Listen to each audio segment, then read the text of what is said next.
I have not been to Minnesota in probably 20 years. Bring your ass.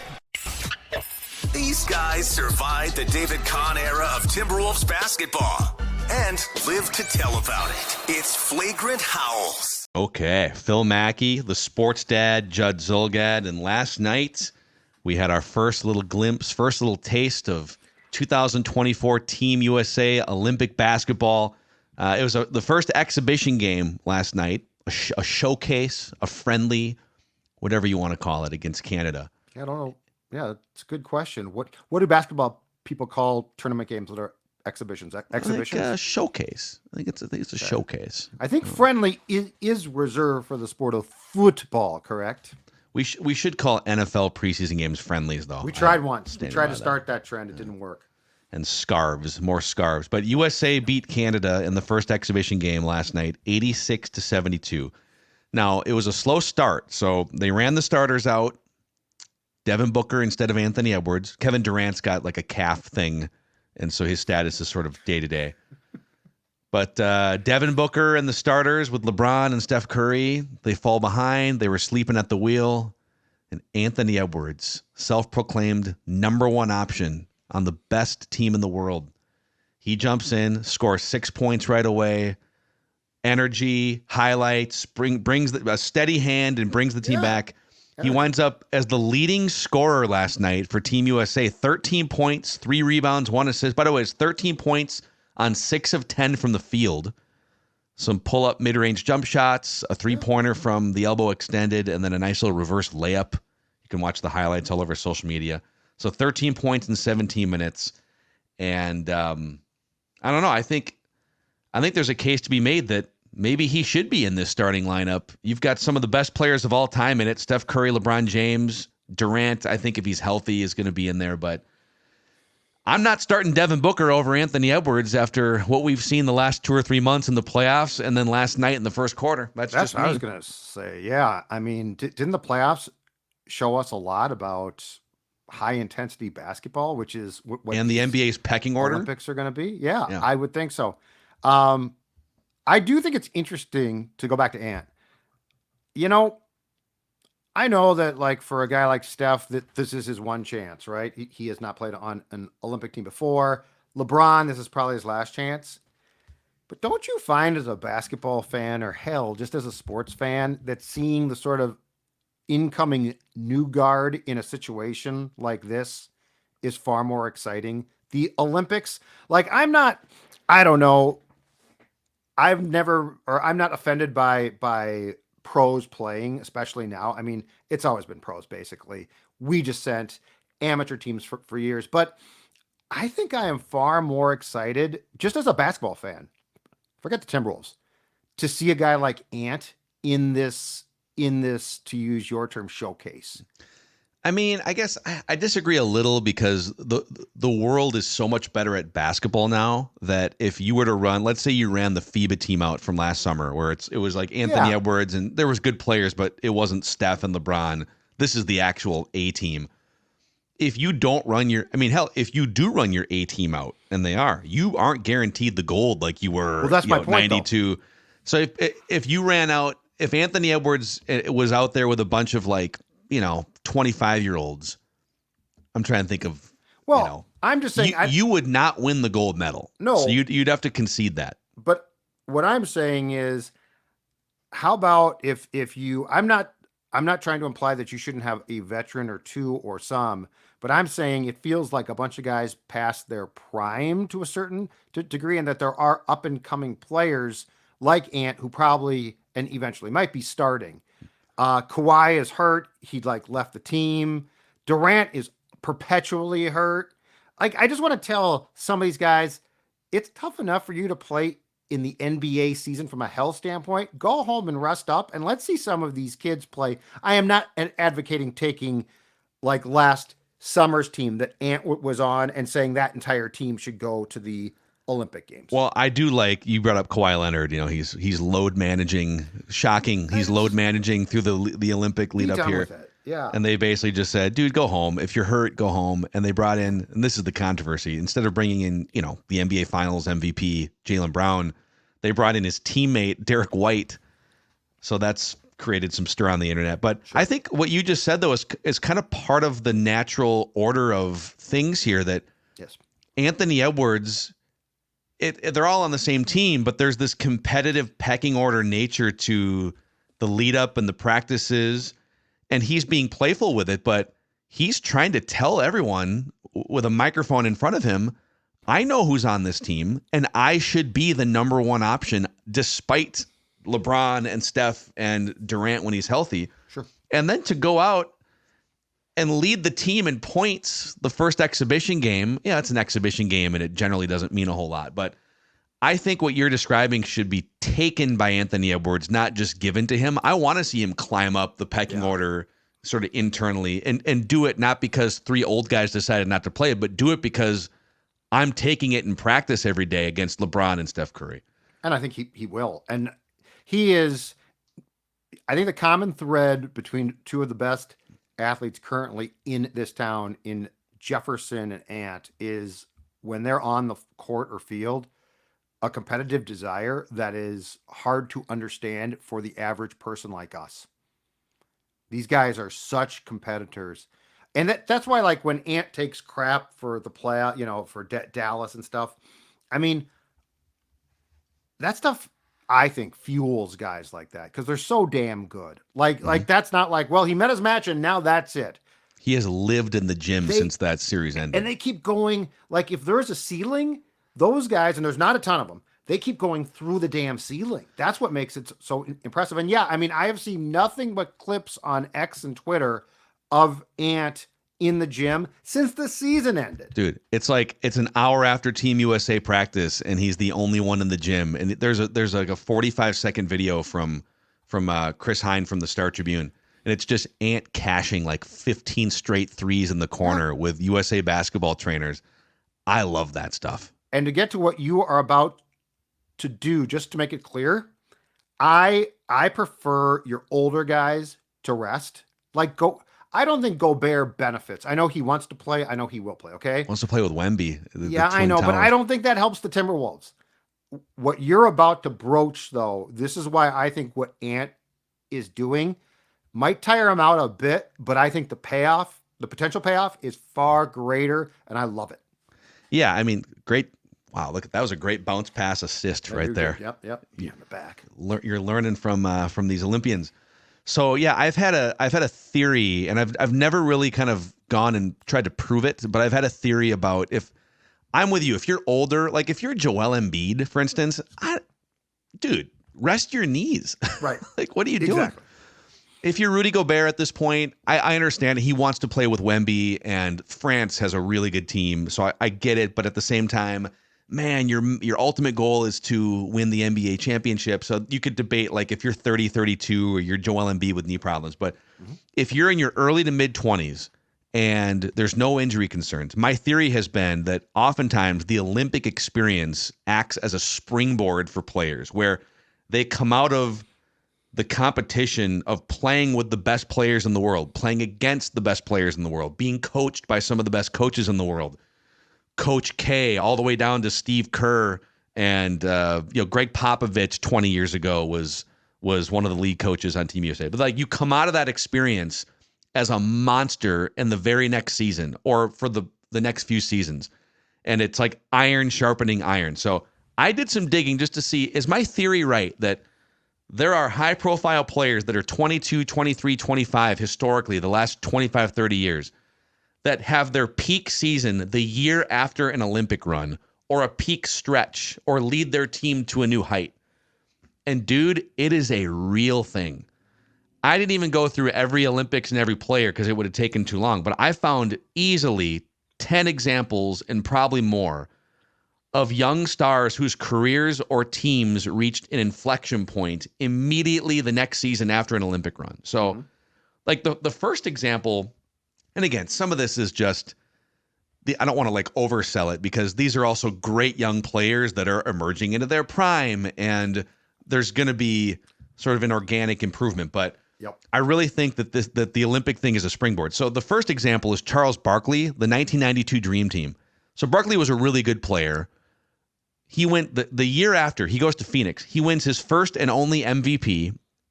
And to that point, his previous 8 seasons in the league with Philadelphia, they had never even gone past the second round of the playoffs. So he goes Olympic experience, MVP, finals, game 6 against the Michael Jordan, Scottie Pippen Bulls. They wind up losing. But Barkley makes a big jump. 1996, that team won the gold medal too. 23-year-old Grant Hill. The following season was his analytical peak season of his career. The highest win shares, the highest player efficiency rating, career high in steals, career high assists, his highest ever MVP ranking. He was top 3 in MVP voting. 25-year-old Ray Allen, 4 years later, the 2000 team that won gold.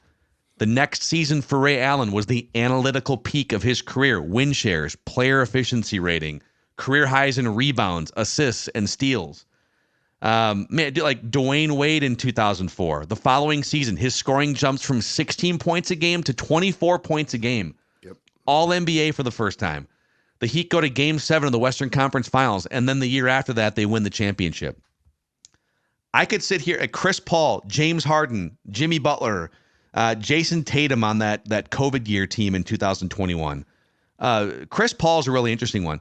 So the following season, after he was on the Redeem team in 2008, the analytical peak of his career, win shares, player efficiency rating, and he was around Jason Kidd, one of the great point guards of all time, and Kobe Bryant. And you can see a lot of Jason Kidd and Kobe Bryant in his demeanor, in his game, right?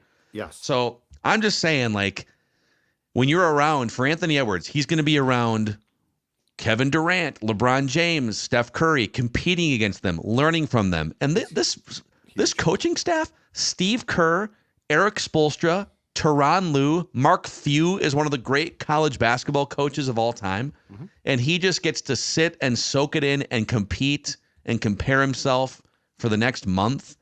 And I don't know. I don't know what the leap is for him, but could I see him jumping up to 30 points a game? Timberwolves NBA Finals. The Olympic jump and springboard is a real thing that we should keep an eye on for Anthony Edwards. I think there's 2 things here that are important, because I think that in basketball and hockey, this is a definite thing. You've seen really good, talented, on the precipice of being great young players have, Olympic experience or tournament experience, and it takes them up a notch. I think one is the competition, obviously.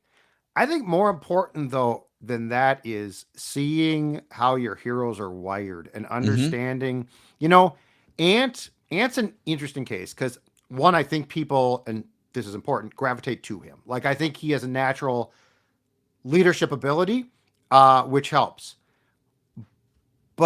And Kobe showed this, and Chris Paul does now. There's a level of nasty that you have to mix with that I don't know Ant has yet. And it's the Tom Brady, listen, you MFers, this is how we're going to win. And so when the Dallas series starts to go sideways, I don't know that Ant yet knows how to stop that. I think seeing this and seeing guys, and they might be playing, in Durant's case, who Ant loves, they might not. But I think seeing how guys are wired and how they address this. And the great thing about this is it comes in a tournament that is going to be an all-star tournament. Like, it is high intensity. It's a playoff. The negative to me about a guy like Gobert playing in this is he's basically going to be playing playoff basketball again, which I don't love. But in Ant's case, you're playing playoff basketball around a bunch of guys who are the best players in the world.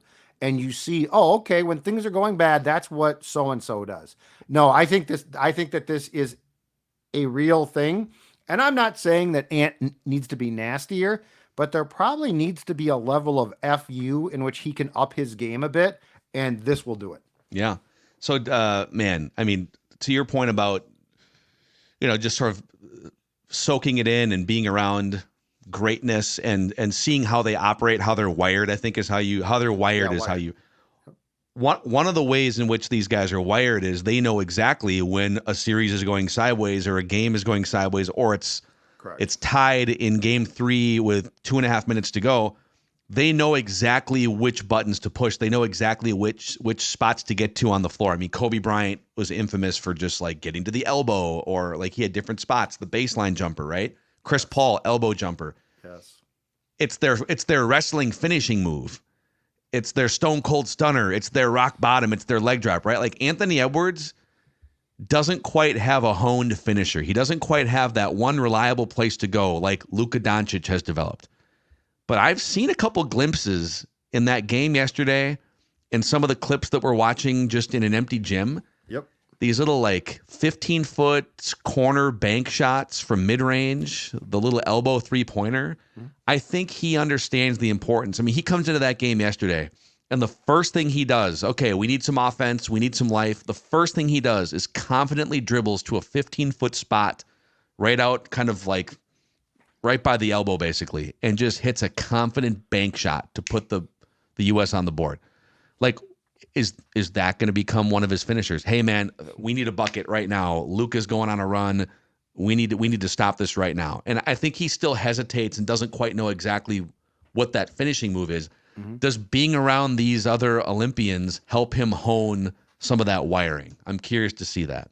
And my favorite Kobe story about this type of thing too is I think there's a difference between being competitive and nasty competitive. And that story about when Kobe and Paul Gasol were teammates and good friends, and Kobe said, "I'm going to go run right through that MFer," and he just leveled him, and that was oh my God, whoa, because that's not competitive, that's nasty competitive. And run through Nickeil Alexander-Walker. He didn't last night, but you win. But I'm saying if he sees that, right, that's not just I want to beat you. That's I want to beat you badly, and I don't care if you're related to me. I don't care if you're my best friend. These are the things that take your game up. Phil, think about the guys that have been the best, right? None of them were nice. On the floor, they were killers. And Jordan was the same way. That's the thing is, when things are going sideways again, do you get mad and you're competitive, or do you basically put your foot down and say, let's take care of this right now? Yeah, and I think he definitely has a killer, because the stuff against Kevin Durant where he's flexing on him and he's screaming almost in fun, and it's great. I'm just saying these are the things I think you learn about what is the price to win a championship. Yeah, dude, even LeBron and Kobe. So LeBron played on that 2004 team where it was a bunch of young guys. Some of the veterans decided not to, and they won the bronze medal. It's the only time they didn't win the gold. And LeBron was 19 years old on that team coming off his rookie year. Well, but he still goes through the process of being around some of the best players in the world and Olympic competition and the fire. The following year, his scoring jumps from 20 to 27 points a game. Assists, rebounds, steals, all massively spiked. Cleveland jumped 7 extra wins from the previous year. And then Kobe. So Kobe came back for the Redeem team in 2008. And he was in his late 20s. He might have been, 28, somewhere in there. And they called upon him to just bring some seriousness to hey, we got to get the gold again here. And Coach K was the head coach of that team. So Kobe comes in, helps bring that team to a gold medal, and then immediately wins back-to-back titles. They lost in the finals, I think, in 6 games to the Celtics the year before. Right. And then so Kobe uses, again, the springboard theory, uses the Olympics into back-to-back championships. Devin Booker, who I just clowned, so he played on the COVID Olympics team, the 2020, but it was really 2021. They won gold. The following season, Devin Booker, career high scoring at the time, career high rebounds, steals, 3-point percentage, and his highest ever MVP ranking. So yeah, the springboard thing is real. It's real. Completely. It's not universal across the board, but Anthony Edwards seems like the type of player and personality that could probably take advantage here. I would be surprised if coming out of the games, he is not appreciably, might be strong, a bigger star too. I think he's going to play an absolutely key role. If there are, and at this point it's probably small, but if there is any faction of basketball fans sleeping on this guy, I think that changes, because I think he's going to be on fire during these games. Yes, it's going to be, man. And then Summer League starts tomorrow too, 4:00 Central Time, ESPN2. I know where you'll be. The Dillinghams. I know where you'll be. Terrence Shannon. The wife will be like, let's go out. And you'll be like, no. Summer League's on. No, well, we're dog sitting anyways this weekend. Oh, so you are? For whose dog? It's our neighbors. We've got a couple, so That's nice. we're gonna have several other I dogs. thought it might be Declan's. No, I don't know who's watching Declan's little Vinny. The Vinster was sick earlier this week. Oh yeah, they got him fixed up. Okay. I told him it'd be like $50. They get the guy some stomach stuff. He's fine. Yeah. Don't take him to the ER. Like, make a phone call to your vet. Oh, don't take him to the ER. No, they'll charge you a lot. $5,000, whatever. Yeah. So, all right. This is one of the more fun off seasons to follow here for the Wolves with the Olympics, with Summer League. So we'll see what the next couple weeks looks like. But yeah, we're going to be hitting you guys with multiple episodes of Flagrant Howls every single week, even through the next month or two, because it's a fun time to be a Timberwolves fan. He's the sports dad, Judd Zulgad. I am Phil Mackey, and this is a Timberwolves lifestyle podcast. See you guys.